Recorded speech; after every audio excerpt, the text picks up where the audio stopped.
C'est un autre chapitre d'histoire que l'on aborde à présent. Au lendemain de l'élection de Cyril Ramaphosa à la tête de l'ANC, coup de projecteur ce soir sur l'histoire du parti politique, l'un des plus vieux du continent. Et Christian Eboulé est avec nous. Bonsoir.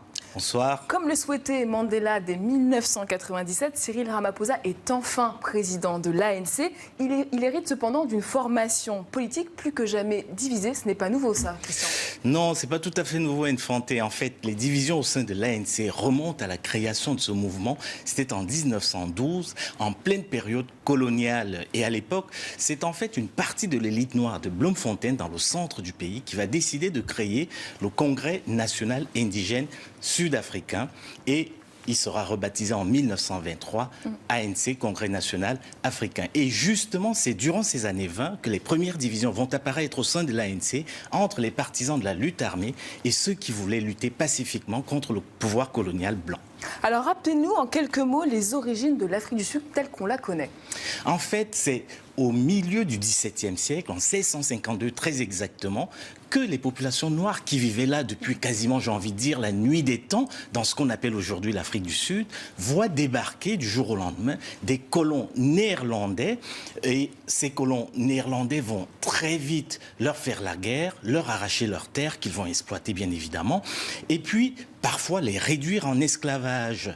Mais au XIXe siècle, ces mêmes colons néerlandais vont être dominés par des colons britanniques qui, à coups de canon et de baïonnettes, vont progressivement reprendre les territoires anciennement colonisés par les Néerlandais. Et puis, finalement, en 1910, c'est la Grande-Bretagne qui va décréter la formation de l'Union sud-africaine qui sera baptisée en 1961 République sud-africaine. Alors ce que l'on sait moins, c'est que les pères fondateurs de l'ANC étaient des notables noirs respectueux au départ du pouvoir colonial blanc. Et comment ce mouvement va-t-il passer à une confrontation plus brutale avec le pouvoir? Eh bien, on le doit à un trio qu'on appelait au sein de l'ANC à l'époque les Jeunes Lions. Un trio constitué par Oliver Tambo, Walter Sisulu et bien sûr Nelson Mandela.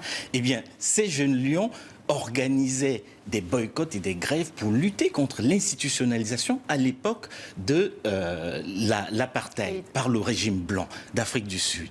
Et en 1955, eh bien, l'ANC va adopter son texte fondateur, la Charte de la liberté, qui prône très justement l'égalité des droits pour toutes et tous. 5 ans plus tard, en 1960, premier tournant important, alors que des manifestants noirs luttent contre l'apartheid près de Johannesburg, eh bien, la police va leur tirer dessus, faisant des dizaines de morts et de blessés. Immédiatement après, l'état d'urgence est décrété, l'ANC est bannie, interdite, et tous ses dirigeants vont rentrer dans la clandestinité. Alors malgré la clandestinité, les leaders de l'ANC poursuivent leur lutte contre l'apartheid et créent même une branche armée, Christian.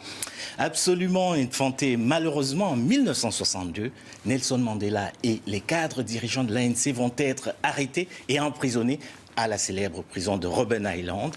Un peu plus d'une dizaine d'années plus tard, en 1976, autre tournant majeur celui-là, eh bien, des jeunes lycéens noirs manifestent à Soweto contre le régime d'apartheid. La police va leur tirer dessus brutalement, des dizaines de morts à nouveau et des dizaines de blessés.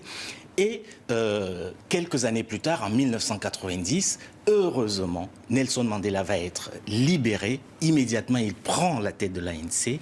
Et il va être élu 4 ans plus tard, triomphalement, en 1994, président de l'Afrique du Sud, lors des premières élections multiraciales qu'a connues l'Afrique du Sud post-apartheid. Merci beaucoup, Christian Eboulé, pour votre éclairage.